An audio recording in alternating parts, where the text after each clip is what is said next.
Bonjour et bienvenue à ce 10e webinaire du Reprend, le réseau des pathologies respiratoires agricoles nationales. Alors, moi, je suis Laurie, coordinatrice du Reprend, avec Diada, que vous avez déjà vu dans les derniers webinaires que nous avions présentés. Aujourd'hui, notre webinaire s'intitule Démarche de prévention respiratoire en agriculture. Il sera présenté par Raymond Bicoucous, conseiller en prévention des risques professionnels à la MSA Île-de-France.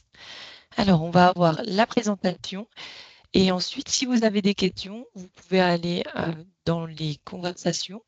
Dans la conversation, nous poser la question. On y reviendra plutôt sur la fin pour qu'il y ait un échange à ce moment-là. Je vous souhaite un bon webinaire à tous et puis je laisse la parole à Raymond. Bon webinaire. Bonjour à tous et à toutes. Donc, merci au Répand de m'inviter sur ce beau sujet qui est l'exposition aux poussières en agriculture. Donc, je suis Raymond Bicoucous, conseiller en prévention des risques professionnels à la MSA Île-de-France. Donc, on se retrouve aujourd'hui pour ce sujet qui est la prévention des poussières en agriculture. C'est à la fois un sujet sanitaire, un sujet réglementaire et aussi un sujet stratégique pour les exploitations et les entreprises affiliées au régime agricole de la MSA.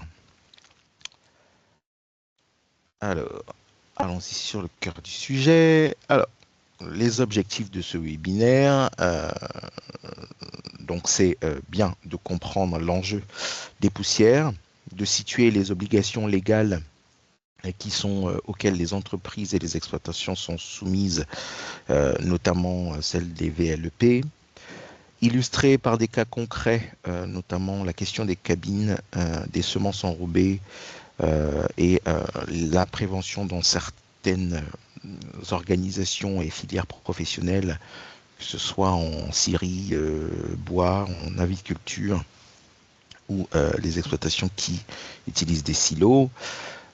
Décrire une démarche de prévention, celle qui est décrite par le Code du travail, qui est la base de nos interventions. Et on tentera vers le milieu de discuter la prévention au travers d'une analyse SWOT pour identifier quels sont les leviers, mais aussi les freins à l'intervention sur ce risque particulier. Et on finira par un quiz.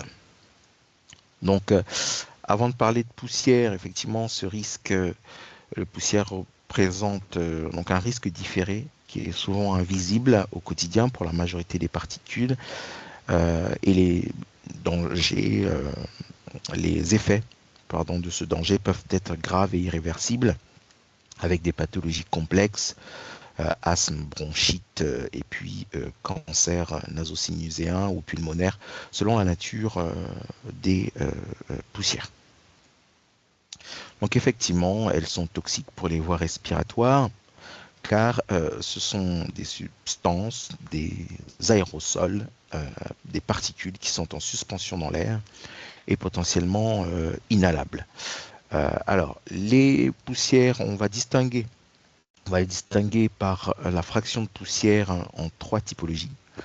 Celle qui est inhalable, en totalement inhalable, donc ce sont des particules dont le diamètre sera inférieur à 100 microns, avec un effet principal sur la santé qui est d'avoir un effet invasif et couvrir le nez, la gorge et aller jusqu'aux voies respiratoires, donc les voies respiratoires supérieures, mais aussi les inférieures dans une moindre mesure, provoquer du coup dans ces niveaux, à ce niveau des irritations, rhinites, allergies.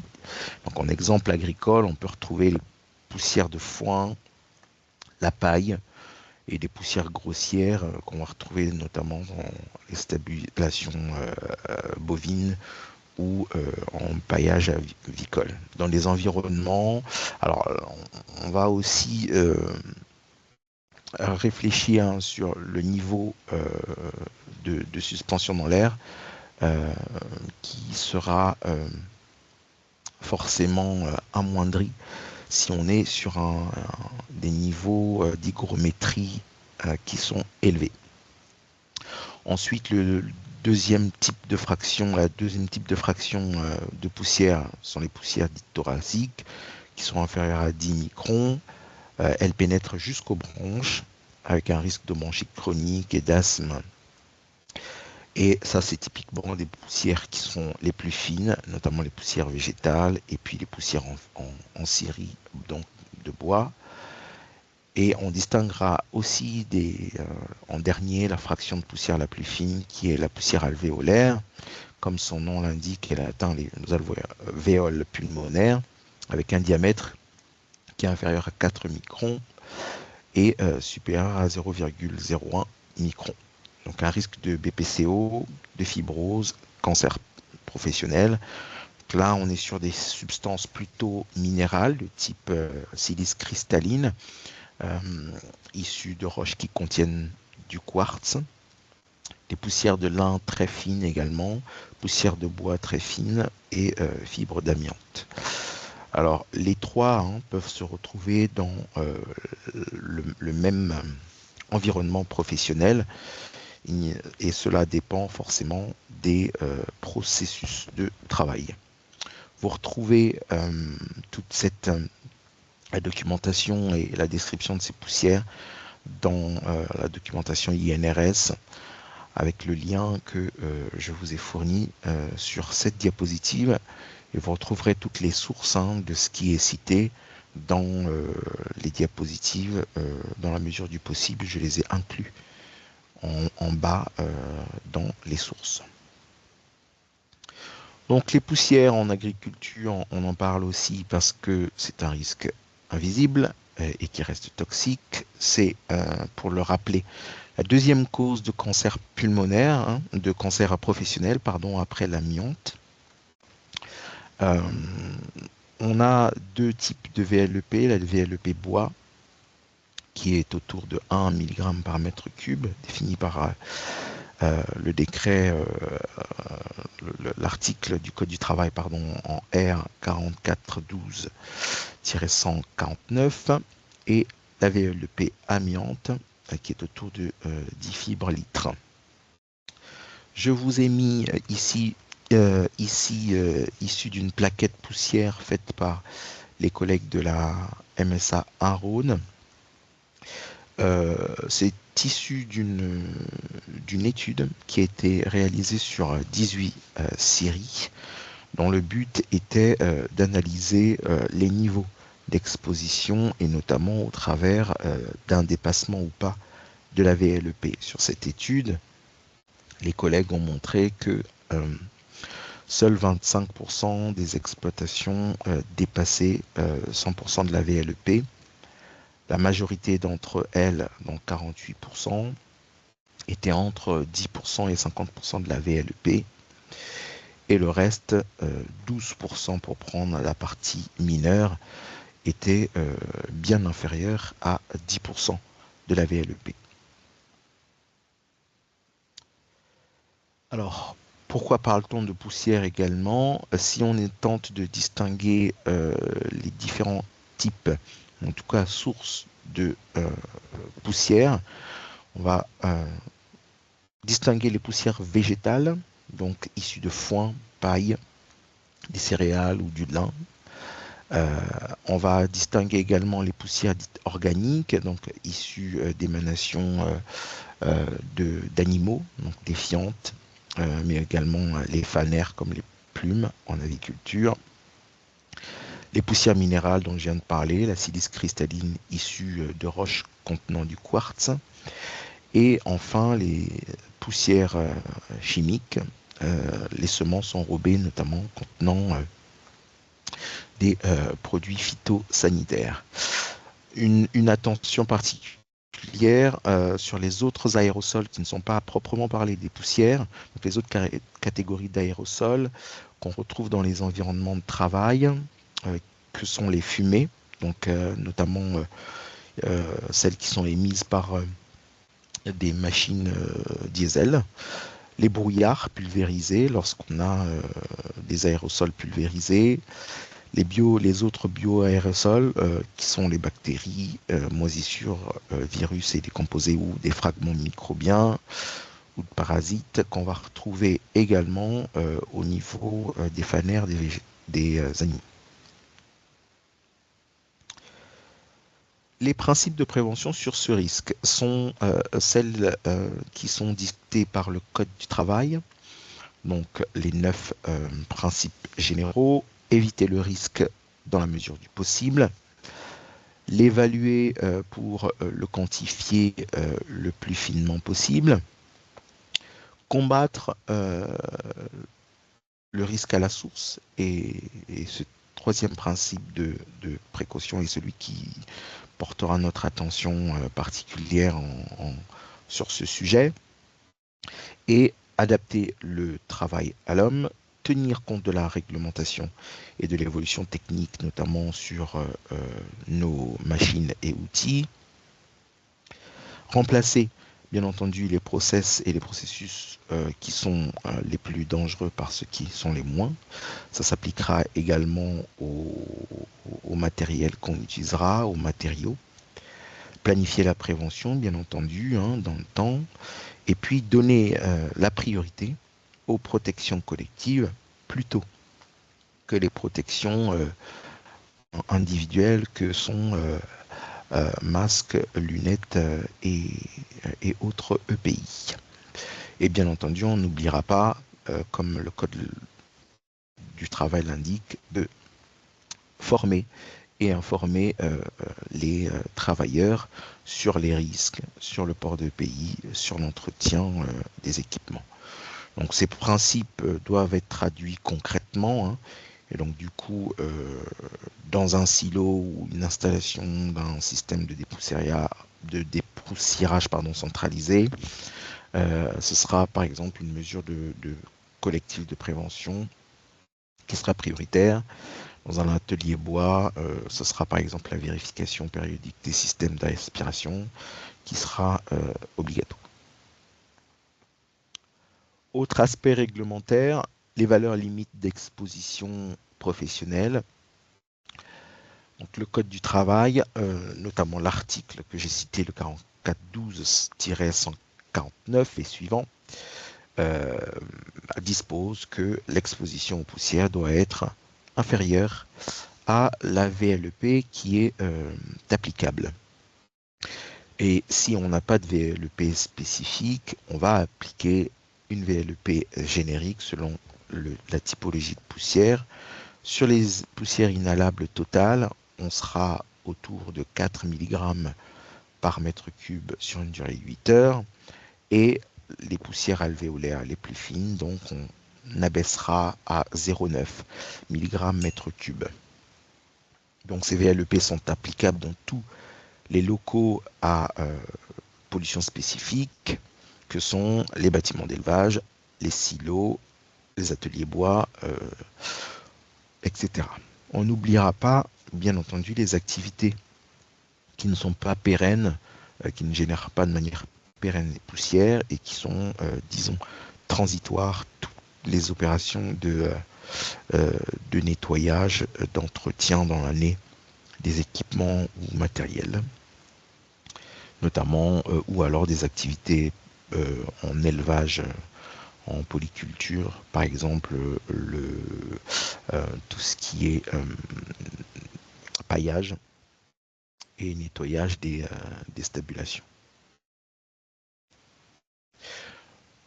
Alors, donc, au niveau des locaux où sont émis les gaz, les vapeurs, aérosols ou poussières et autres, en fait, la définition du local, j'ai oublié de vous dire que la définition des locaux à pollution spécifique, c'est l'article 4222-2 qui concerne les locaux où sont émis donc tout ce qui est gaz, poussière, aérosol ou des poussières autres que celles qui sont générées par la seule présence humaine. Et donc, l'obligation de l'employeur là-dessus, ce sera la ventilation mécanique générale, avoir un débit minimal d'air neuf par occupant et respecter bien entendu les VLEP.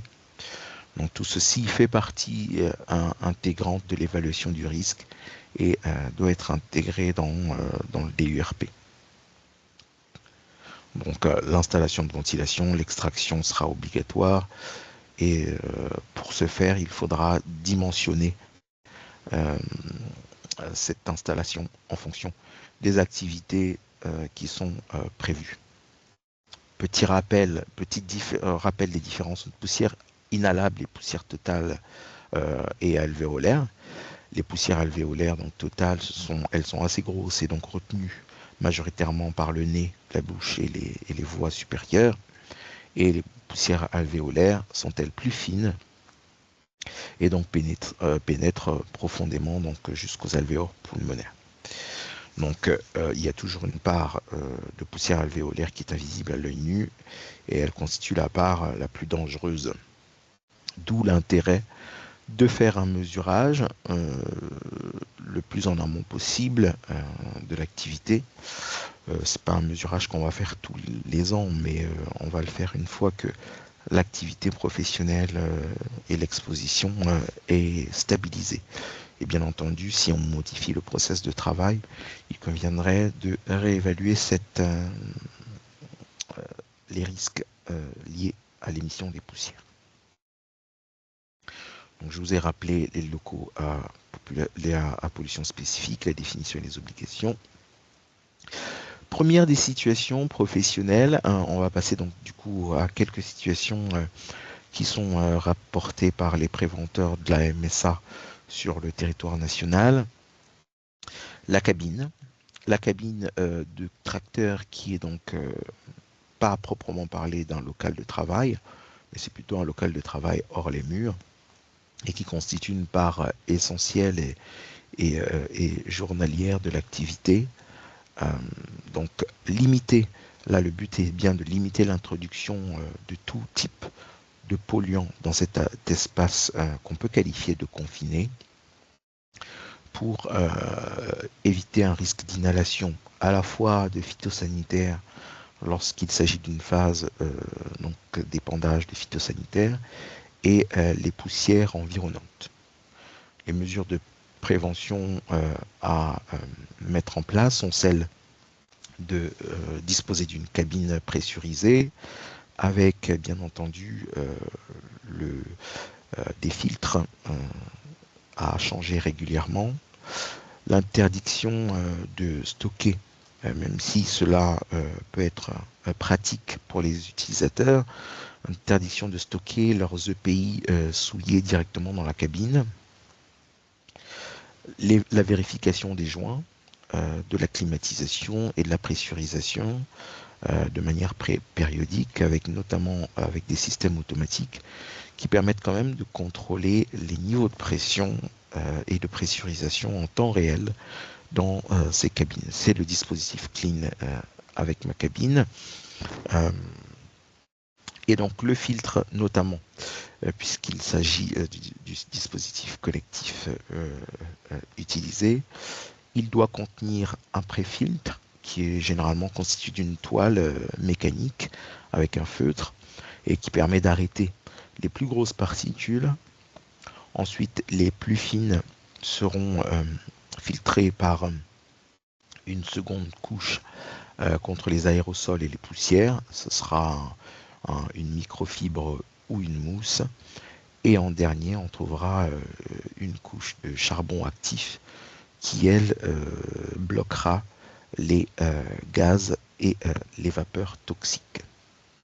Vous retrouverez ce dispositif Clean dans une documentation de la MSA sur le site ssa.msa.fr. Je vous ai mis directement le lien dans cette diapositive. Deuxième situation que je voulais vous présenter, celle de l'exposition aux poussières lorsque les agriculteurs et leurs salariés vont manipuler des semences enrobées. Ça, c'est une étude Pest Expo qui a qualifié les différentes phases de travail lorsque les travailleurs sont exposés, notamment directement avec le contact avec les semences, via les contenants de semences et le matériel, lorsqu'ils interviennent à proximité ou sous un engin de manipulation de Big Bag pour charger les semoirs, et puis lorsqu'ils vont monter et descendre du matériel ou faire d'autres opérations de vérification ou d'intervention sur le matériel, les autres organes. Donc le risque à ne pas négliger ici, et cela a été avéré lors de cette étude, c'est le contact main-cuisse et l'inhalation.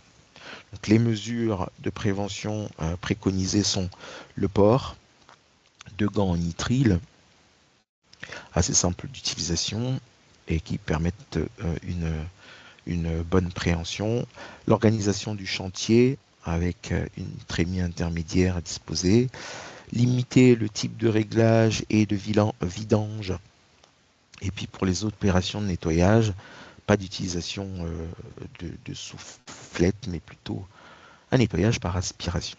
Et puis lors du rangement, on va limiter les contacts avec les contenants directement, sur soi, le lavage des mains bien entendu, et sur le choix du matériel, intégrer un accès à la trémie, l'accès à la trappe de vidange et optimiser le fonctionnement et les réglages et la capacité de la trémie pour éviter d'avoir des opérations, multiplier les opérations de remplissage. Vous retrouverez la diapositive je vous mettrai le lien de l'étude Best Expo et vous la retrouverez aussi sur ssa.msa.fr. Qu'en est-il en élevage avicole?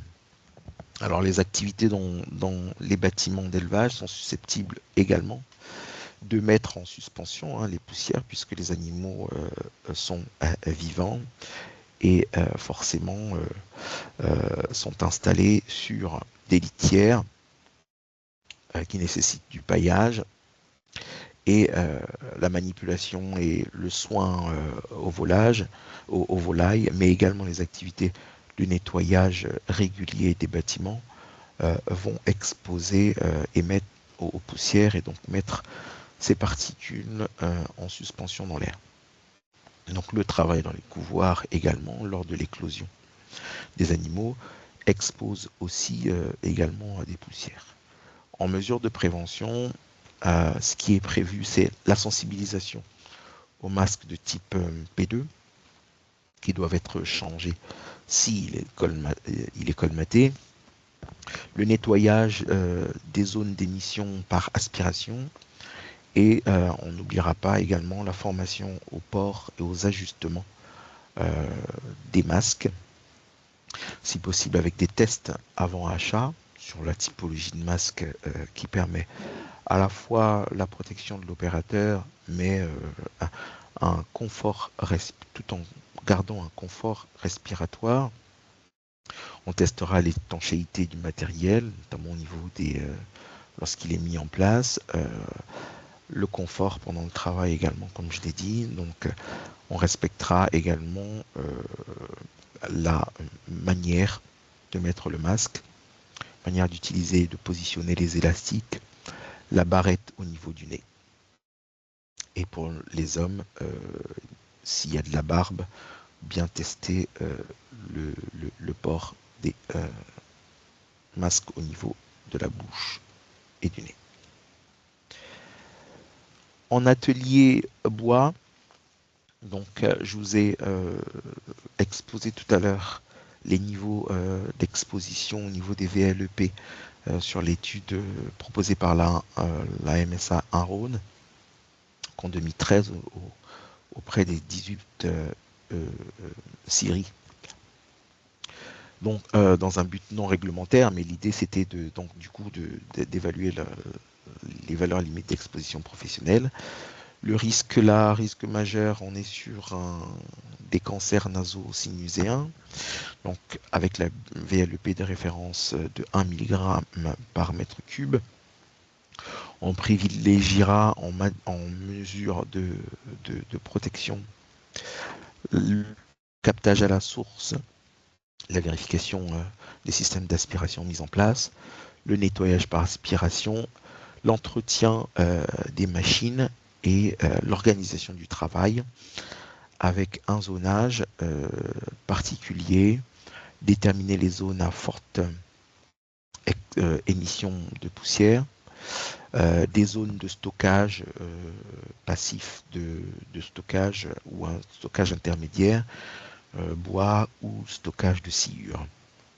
Et en dernier, le masque FFP2 ou FFP3 en fonction des niveaux d'exposition. Donc vous retrouverez là encore la documentation source sur le site ssa.msa.fr. Je vous ai mis sur cette petite précision sur les ateliers bois, sur l'étude MSA en Rhône. La VLEP médiane donc, était de 0,288 avec les mesures que j'ai citées. Une mesure en particulier, celle sur l'organisation du travail, c'est de limiter les temps de travail dans les zones qui sont à forte émission. Et enfin, autre situation, sur les exploitations où on a à disposition des silos de stockage ou des systèmes d'usinage de végétaux. On a donc en type de mesures de prévention, on a 3 types de mesures de prévention. Les mesures techniques de type ventilation générale, naturelle et mécanique. Les systèmes de captage à la source sur les machines, notamment dans les usines de teillage de lin. On peut également avoir des systèmes de captation à la source au niveau des convoyeurs et des trémies. Également une aspiration centralisée sur des petites unités avec l'entretien des filtres. On peut avoir également des systèmes de plancher vibrants en silo et à privilégier également un zonage particulier dans les bâtiments. Et ça, cela peut être fait par des hygiénistes lors de la conception ou de la réaménagement des locaux pour pouvoir éviter l'exposition aux poussières des salariés. Par exemple, la ventilation en fosse. On peut mettre également des planchers vibrants comme je l'ai mis, des systèmes de capotage et de captation des fibres avec une aspiration intégrée. C'est prévu par le Code du travail et vous avez des guides notamment sur le stockage des céréales, des guides MSA sur le site que j'ai mis en référence, cité en référence. L'organisation du travail peut prévoir des mesures d'empoussièrement si nécessaire, désempoussièrement, pardon. Le nettoyage humide ou par aspiration. Ce qu'on retrouve généralement, c'est l'utilisation à proscrire de soufflettes, notamment en milieu confiné. Un plan de maintenance des équipements, un plan de maintenance annuel, la ventilation, les systèmes de filtres et un protocole de sécurité pour le nettoyage et la maintenance. Sachant que, à ne pas oublier, le risque incendie est majoré lorsqu'il y a un niveau de poussière et des zones dans lesquelles on va retrouver des combustibles. Et vous le retrouverez dans la directive ATEX de 99 et le Code du travail également. Donc c'est aussi un des risques qui est amené par les poussières. Et en dernier, on s'intéressera à la protection individuelle, notamment au minimum le masque FFP2 ou FFP3 selon la granulométrie des poussières. Ne pas oublier le risque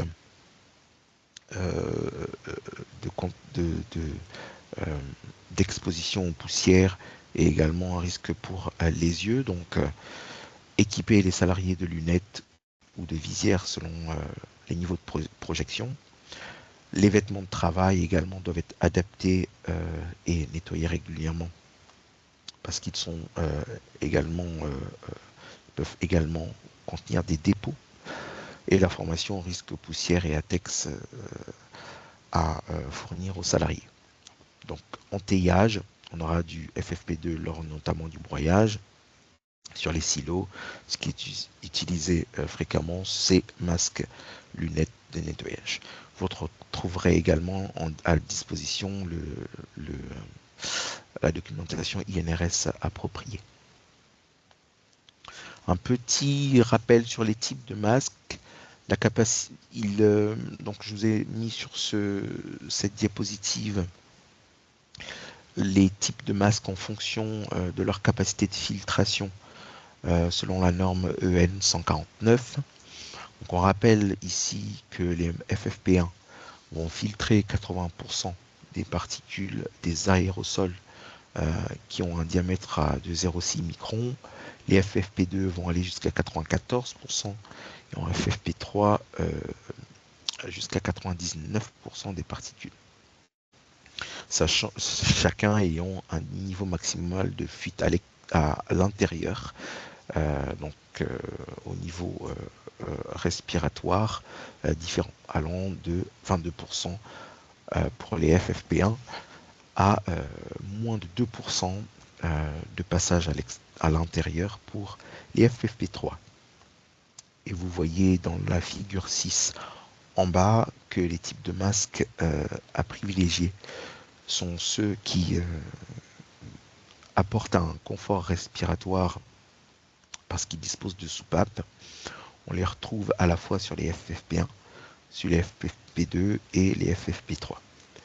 Toujours avec une norme EN 149.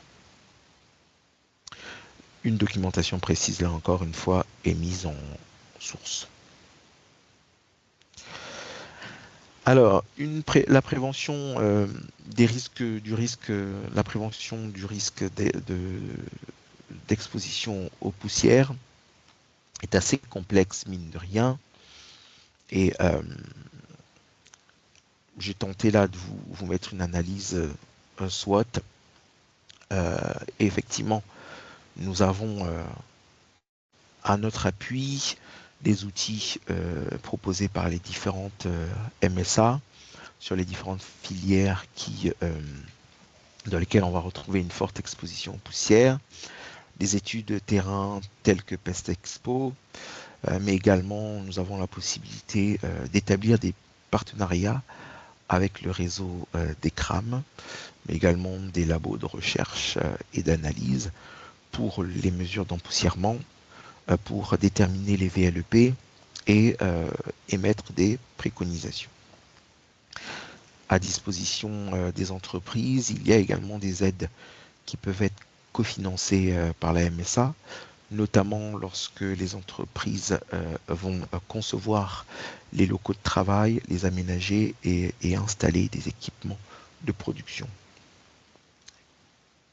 En contrepartie, tous les systèmes de captation à la source de ventilation ont généralement un coût initial qui est assez important, allant de quelques milliers d'euros à quelques dizaines de milliers d'euros.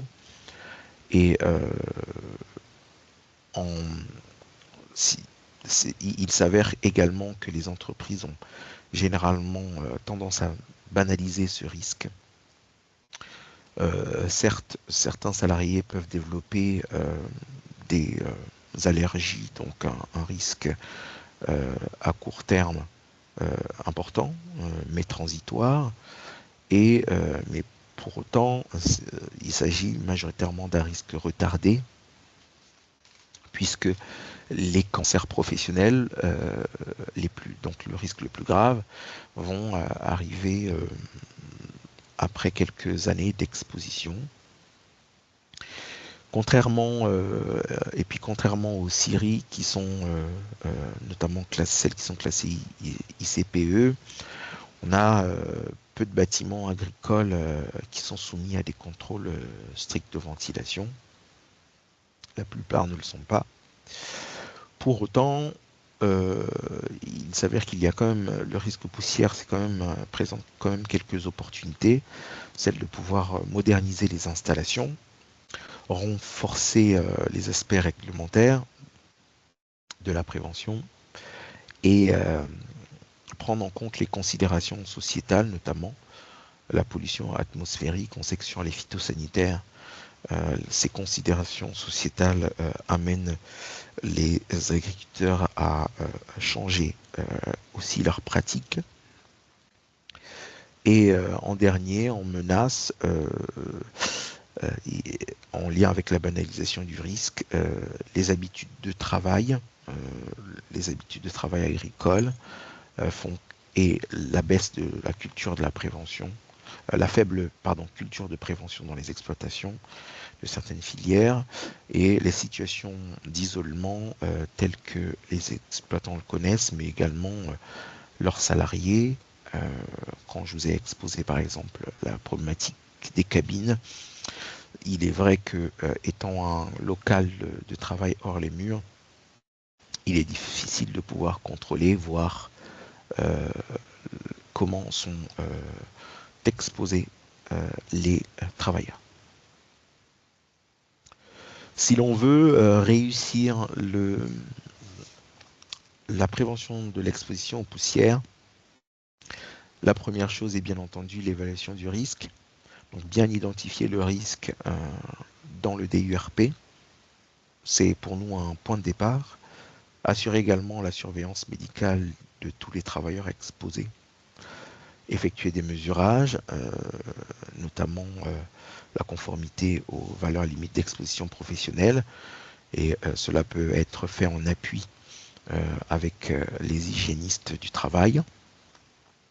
Ce qui nous importe, nous, c'est mobiliser bien entendu les employeurs dès la conception des locaux, intégrer les solutions techniques au plus tôt de l'activité, y compris sans oublier les opérations d'entretien et de maintenance du matériel. Cela peut se faire via des dispositifs MSA qui sont des dispositifs à la fois techniques et financiers, qui peuvent inclure la formation du personnel, l'analyse des niveaux d'empoussièrement et la qualification de ces poussières et l'acquisition de matériel.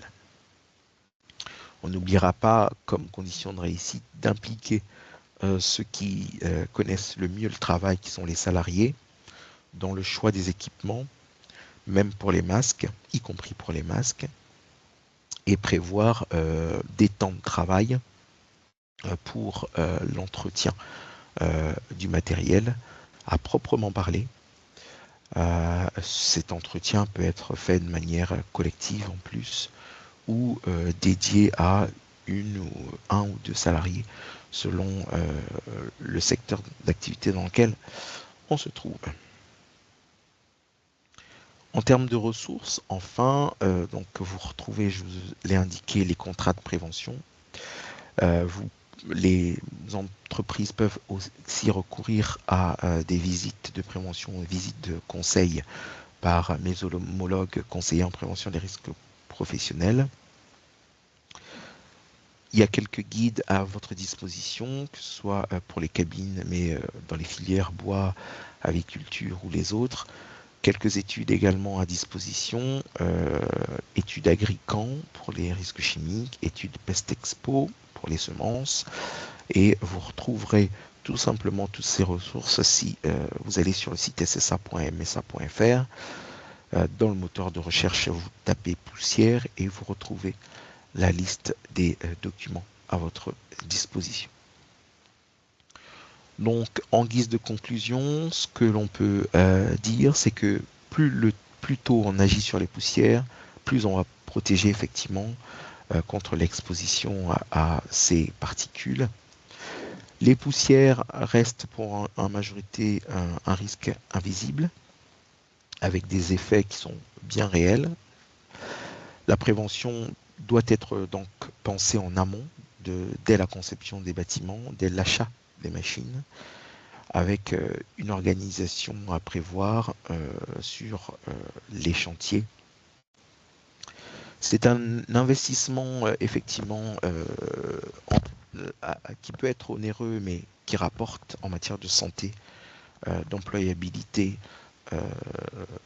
mais également d'attractivité des filières professionnelles.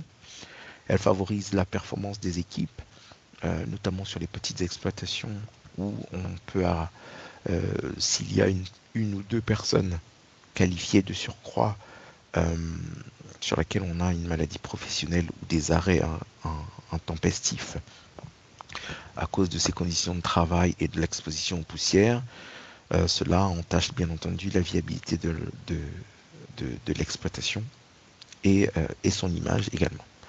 Sans oublier la surveillance médicale, notamment pour les populations que l'on pourra cibler et celles les plus fragiles. Je vous propose maintenant, nous sommes à la fin de l'intervention, un petit quiz que vous allez retrouver dans la conversation. On va vous mettre ce lien. Il y aura 3 questions auxquelles il faudra répondre. Qu'est-ce qu'une VLEP? Citer 2 principes généraux de prévention qui sont applicables au risque poussière. Et puis donner un ou plusieurs exemples de mesures collectives, notamment pour les cabines de tracteurs. C'est à vous.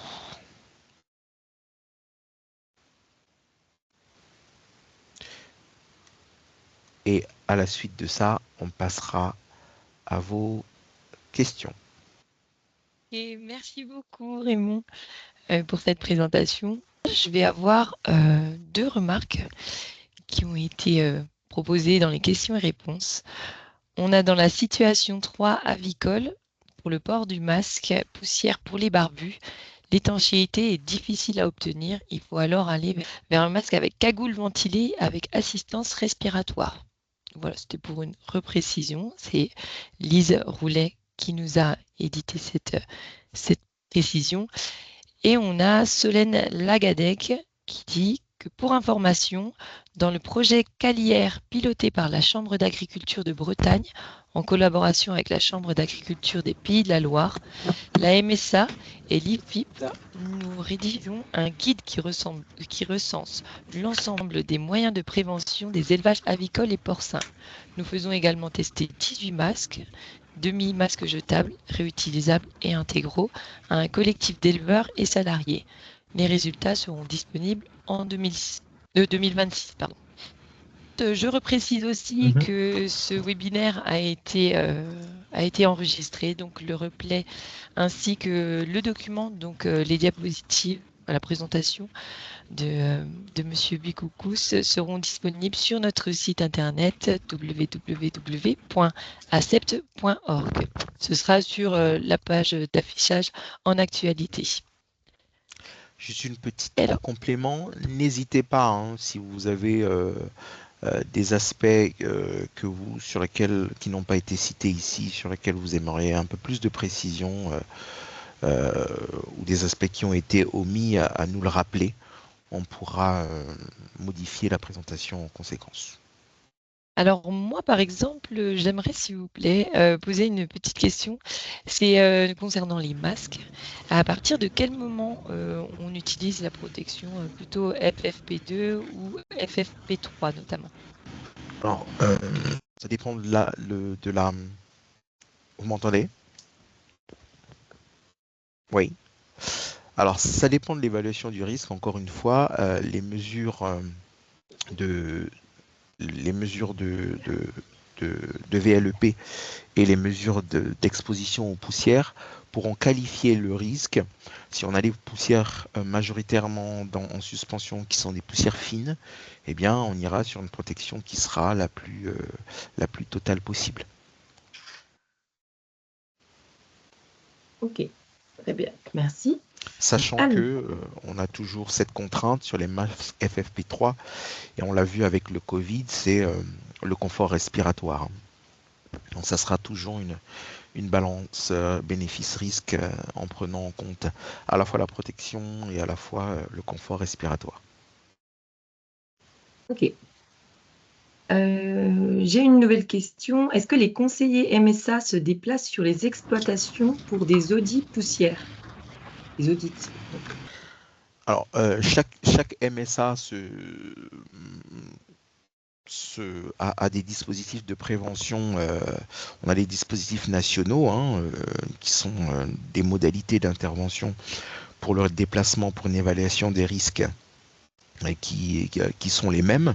Donc chaque conseiller est en charge sur son territoire donné ou en spécialisation d'une filière de se déplacer sur les exploitations. Après, pour réaliser des mesures d'exposition, il faudrait les contacter, voir s'ils disposent d'équipements in situ ou s'il y a une prestation à mettre en place, une prestation additionnelle ou un partenariat avec les organismes que j'ai cités, CRAMIF ou autres laboratoires ou hygiénistes du travail pour pouvoir aller un peu plus en profondeur et faire des mesurages. Nous, en Île-de-France, on a un partenariat possible avec la CRAM sur demande des entreprises, par exemple. D'accord, très bien, merci. J'ai une autre question. Avez-vous des études sur les poussières liées au sel? Au sel, de quoi il s'agit? Sel marin? Alors, je n'ai pas plus de Parce que précision. j'ai pas le. Madame Noiset-Sirès, si vous voulez donner un peu plus de précision. Et donc, j'ai une remarque de Marie Ranouf. Un petit point sur les masques ventilés et ce que signifient leurs normes serait un plus à la présentation, si c'est possible, notamment si nous voulons améliorer le confort dans différentes situations de travail. Tout à fait, on pourra l'intégrer ultérieurement dans la présentation, effectivement. Très bien, merci beaucoup. Et donc, j'avais juste en précision pour donc, les poussières liées au sel, on parle bien de saliculture. Ok. Alors, j'ai pas particulièrement de données dessus, mais je pourrais en rechercher. Oui. Alors, on a Marie Rano qui nous dit, il me semble que oui, à la MSA Loire-Atlantique-Vendée, notamment pour la saliculture. Voilà, comme ça peut donner plus d'informations. Et une autre question, où contacter des hygiénistes? Alors, les hygiénistes, vous avez normalement une liste des IPRP sur les sites des DRIETS, qui sont les interventions de prévention et risques professionnels, qui sont publiées et généralement, sur les sites des DRIES, vous avez une base de données sur laquelle vous avez un annuaire et vous pouvez, par typologie de discipline, vous pouvez les contacter à cet endroit. Très bien, merci.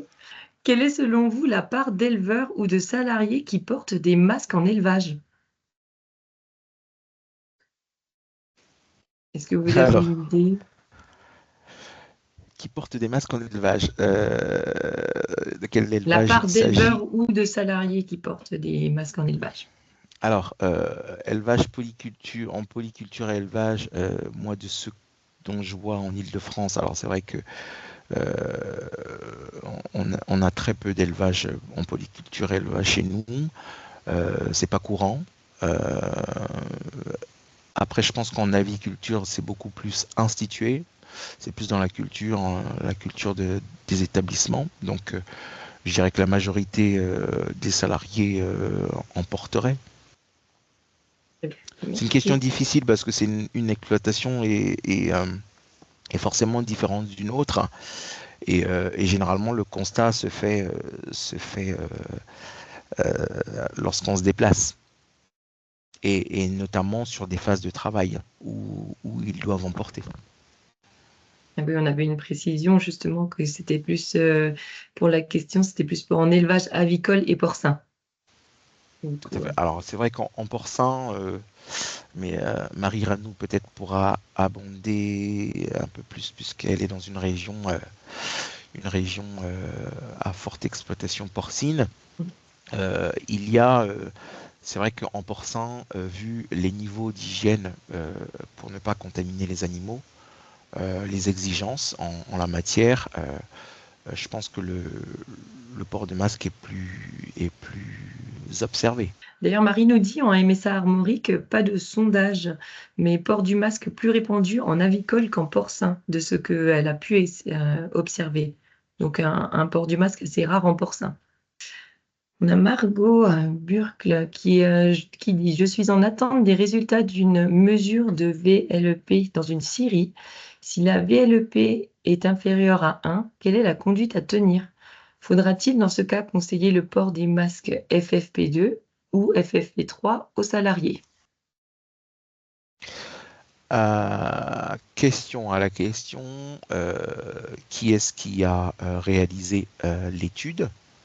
S'agit-il d'un laboratoire de mesurage simple ou est-ce que dans la prestation il y a du conseil?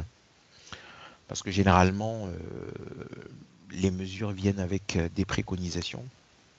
Et ce qui est intéressant, c'est toujours doubler la mesure avec je ne sais pas si ça a été fait, avec une observation des phases de travail pour pouvoir voilà, voir si techniquement on peut avoir quelque chose de beaucoup plus intéressant au niveau de la prévention, aller sur une démarche collective ou se limiter au port de masque si c'est une phase de travail qui est réduite et si c'est plus simple ou moins onéreuse. Alors, elle nous précise que c'est une entreprise extérieure qui a été mandatée. D'accord. Donc je pense que c'est l'observation du travail dans cette exploitation-là, voir ce qui est opportun de faire, oui. Et très bien.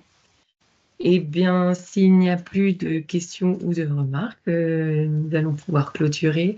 Encore merci pour la présentation, pour la réponse aux questions. Et merci de votre participation, bien sûr. Et Merci. je vous dis à l'automne pour notre prochain webinaire. On vous enverra bien sûr l'invitation. Et puis, vous pouvez, comme je vous ai dit, retrouver notre replay sur notre site internet de la l'ACEPT. Voilà. Je vous remercie et je vous souhaite une bonne journée. Merci à Au revoir. tous. Bonne journée. Au Merci. revoir.